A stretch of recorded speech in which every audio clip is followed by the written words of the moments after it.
King read the Homer cocktail.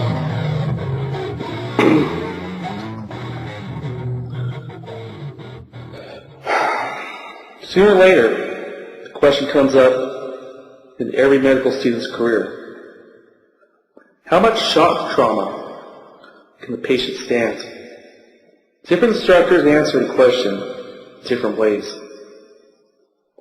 But cut to its base level, the answer is always another question.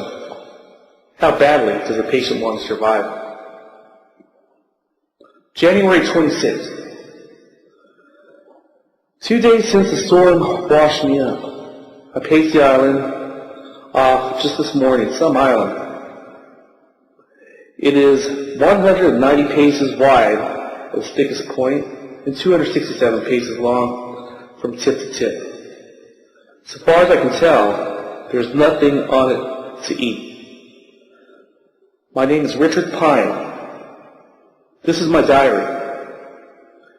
If I'm found when I can destroy this easily enough. There's no shortage of matches and heroin. Plenty of both. Neither of them worth doodly squat here. So I will write. It will pass time, anyway. If I'm to tell the whole truth, and why not? I sure have the time. I'll have to start by saying I was born Richard Pinzetti in New York's Little Italy. My father was an old world guinea. I wanted to be a surgeon. My father would laugh, call me crazy, and tell me to get another glass of wine. He died of cancer when he was 46. I was glad. I played football in high school. I was the best damn football player my school ever produced. Quarterback. I made All-City my last 2 years. I hated football. But if you're a poor wop from the projects and you want to go to college, sports are your only ticket. So I played, and I got my athletic scholarship.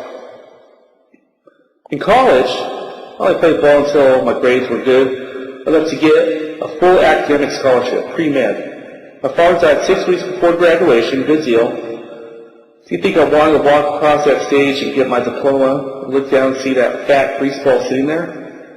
Does a hen want a flag? I got in a fraternity too.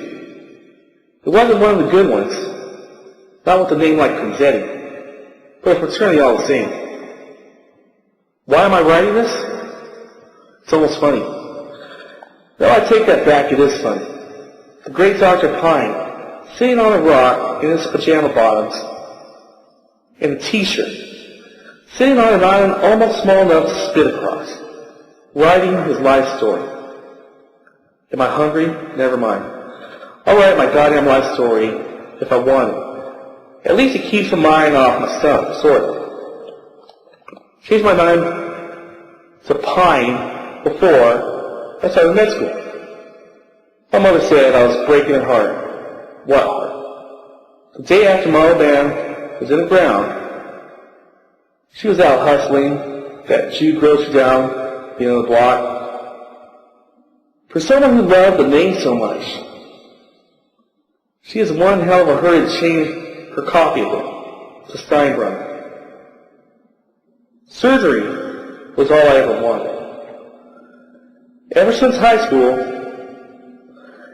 even then I was wrapping my hand before every game and soaking them after.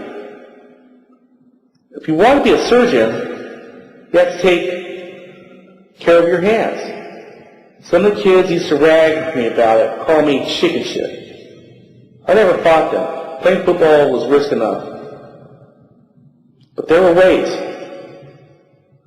The one that got on my case the most was Howie Plotski, big dumb bohunk with zits all over his face.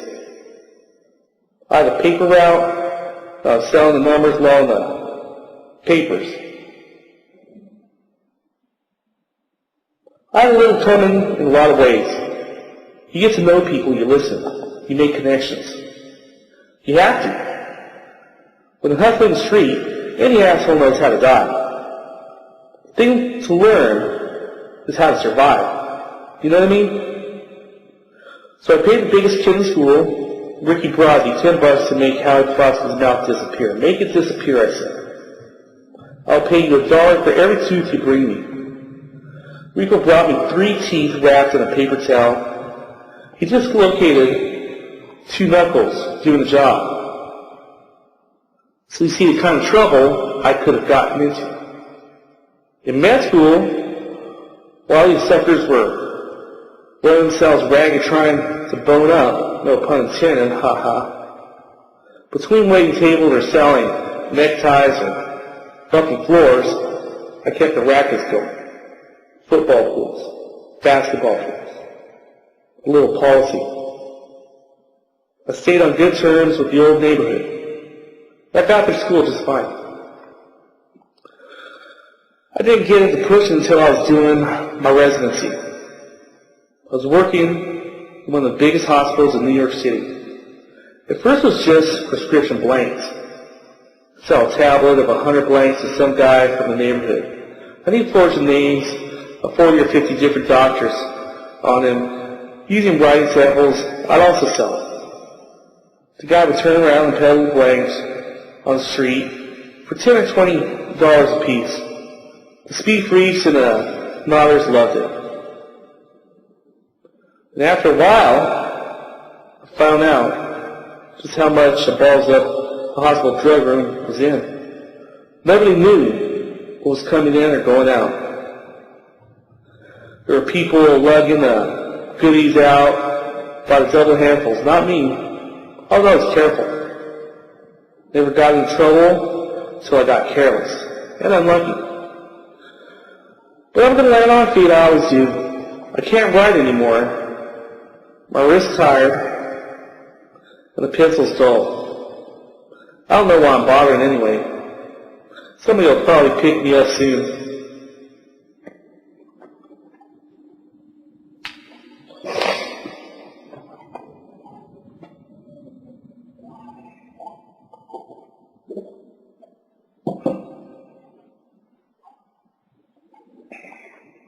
January 27th.